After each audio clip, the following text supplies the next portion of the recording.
kehilangan segalanya. Rasa sakit dan rasa nikmat bercampur jadi satu. Jovita terkulai lemas lagi. Ia terduduk di lantai memulihkan tenaganya. Leon menatapnya dengan tatapan puas. Lain kali harus seperti ini. Jangan seperti patung. Hardik Leon, ia berdiri di pancuran air yang mengguyur tubuhnya. Ia meninggalkan Jovita yang masih duduk meringkuk di lantai kamar mandi. Air matanya tumpah. Ia memukul-mukul tubuhnya. Ia merasa jijik pada tubuh yang selama ini ia banggakan. Tubuh yang ia jaga sepenuh hati, bahkan ia menyesal dulu ia tidak memberikan pada Ben tunangannya. Ia selalu menolak ajakan Ben melakukan hubungan badan sebelum menikah. Ia selalu menolaknya, karena ia ingin memberikan seutuhnya pada tunangannya. Tapi saat ini, ia merasa kotor dan hina karena sudah dinodai seorang lelaki jahat. Ia menggosok-gosok tubuhnya dan sesekali ia mencakar tubuh sendiri dengan tangisan. Aku benci diriku. Aku sangat menjijikkan. Aku hina. Ia terus memukul-mukul tubuhnya. Leon menyandarkan tubuhnya di pintu kamar mandi dan tangannya melipat di dada. Ia melihat Jovita memukuli dirinya sendiri. Setelah sekian lama berdiri di sana, puas melihat Jovita menyakiti dirinya. Kalau kamu sudah puas memukuli dirimu, kamu boleh keluar dari sana. Katanya melempar handuk padanya. Dasar manusia iblis. Kata Jovita menatap Leon dengan mata melotot. Leon hanya menatap sekilas dan membelakangi Jovita lagi. Menghiraukannya, ia menatap ke pantulan kaca di kamar mandi. Melihat kedua sisi pipinya di pantulan kaca dan jambang-jambang halus mulai sedikit tumbuh. Jovita hanya menatap dari belakang. Ia menghayal memukul tubuh lelaki dari belakang hingga ia pingsan. Bahkan ia merasa senang saat membayangkan lelaki itu jatuh dan ia bisa bebas. Apa menghayalnya sudah selesai? Apa kamu masih kurang lama untuk pamer tubuhmu? Kata Leon menatapnya dengan santai. Jovita mengerang seperti anjing betina. Ia sangat menyesal melihat lelaki itu. Baru saja ia berdiri dan meraih handuk yang diberikan lelaki itu. Au, sakit. Ia merasa perih, bahkan sangat perih di bagian intinya. Tapi ia menahannya. Ia tidak ingin lelaki itu melihatnya merintih lagi. Tiba-tiba, tangan kekar lelaki itu menyeret lengannya, membawa dari kamar mandi. Itu baju untuk kamu pakai. Pakai apa yang ada, daripada tubuhmu terpampang lagi. Kata Leon, melemparkan baju kaos lelaki. Tapi kali ini bahkan lebih pendek dari kemeja yang diberikan tadi pagi. Satu milik lelaki lagi tanpa pengaman bagian dada. Jovita menatapnya tanda protes. Kenapa? Kamu mau protes? Kalau kamu tidak suka, ada dua pilihan. Kamu boleh memakainya, atau kamu melepaskannya. Kita di mana? Boleh aku tahu aku di mana? Tanya Jovita. Apa itu penting? Kamu di mana? Iya, itu penting bagiku. Kamu di tengah hutan. Hutan? Iya, di hutan pedalaman Kalimantan. Haha, kok bisa? Aku di Jakarta. Kenapa bisa tiba-tiba di Kalimantan?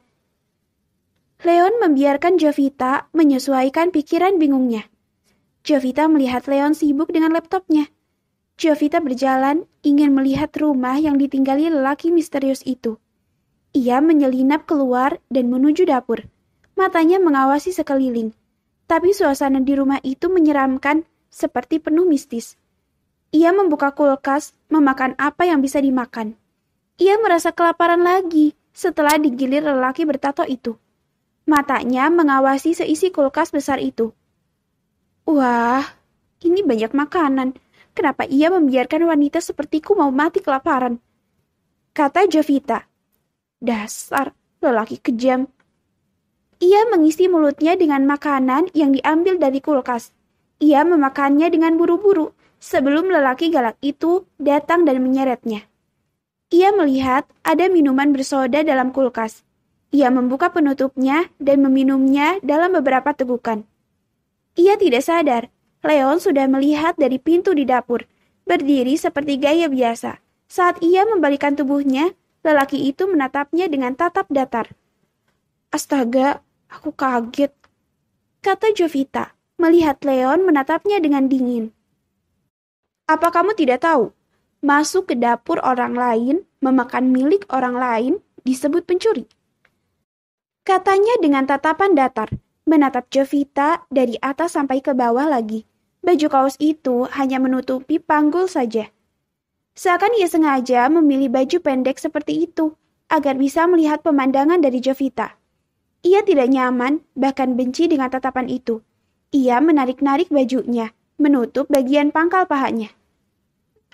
Aku lapar. Apa aku harus mati kelaparan? Padahal di dapurmu banyak makanan. Kata Jovita. Itu bukan urusan saya. Katanya lagi. Ia juga membuka kulkas mencari minuman. Tapi ada satu benda di pojok ruangan yang menarik perhatian Jovita. Karena benda itu matanya seakan ada lampu senter. Apa itu? Kata Jovita. Ia mendekat. Alangkah terkejutnya ia benda yang dimaksud Jovita. Sebuah patung kayu berbentuk aneh dan jelek. Ia terkejut. Karena terkejutnya, ia terjatuh dan mundur, mengesot dengan wajah ketakutan. Apa yang kamu lakukan? Bentak Leon menarik baju Jovita dengan kasar dan menyeretnya. Ha, lepaskan. Apa yang kamu lakukan? Aku tidak sengaja. Aku hanya melihat matanya bercahaya. Saya penasaran. Kata Jovita. Leon mendorong tubuhnya ke kamar itu kembali. Tapi ia merasa sedikit lengah.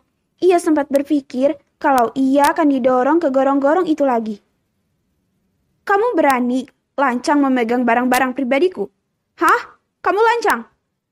Katanya dengan kemarahan mencabut pisau bergambar naga itu, mengarahkan tepat di dada Jovita. Maaf, aku tidak sengaja.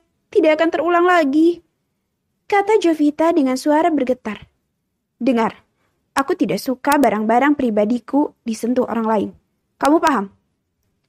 Iya, aku mengerti. Jawab Jovita. Leon sangat marah saat Jovita kaget dan terkejut di depan patung kayu di pojokan rumahnya. Patung yang diyakini patung keramat bagi suku pedalaman di Kalimantan. Patung Dayak Maanyan. Patung dari ukiran kayu yang diyakini punya roh leluhur bersemayam di dalam patungnya. Hal itu juga yang dilakukan Leon Wardana. Ia meletakkan patung Maayan di pojokan rumahnya yang ia yakini patung penjaganya. Jovita sudah sering mendengar kisah-kisah mistis dari salah satu suku pedalaman itu dari ayahnya. Tapi ia belum pernah melihat secara langsung bagaimana bentuknya dan wajahnya. Tapi secara tidak sengaja, Jovita melihat patung kayu yang berwajah jelek itu. Jovita terkejut dan terjatuh. Tapi hal itu tidak boleh dilakukan. Suku pedalaman yang masih menganggap patung kayu itu sebagai tempat roh leluhur mereka. Aku akan melakukan ritual pengampunan karena ulahmu. Rutuk Leon dengan kesal. Ia harus mempersembahkan dupa penyembelihan hewan dan persembahan pada roh keluarganya itu berupa patung berukiran. Siapa lelaki bertato ini? Apa ia orang suku pedalaman asli? Tanya Jovita. Ia menatap dengan dalam wajah datar dan dingin itu.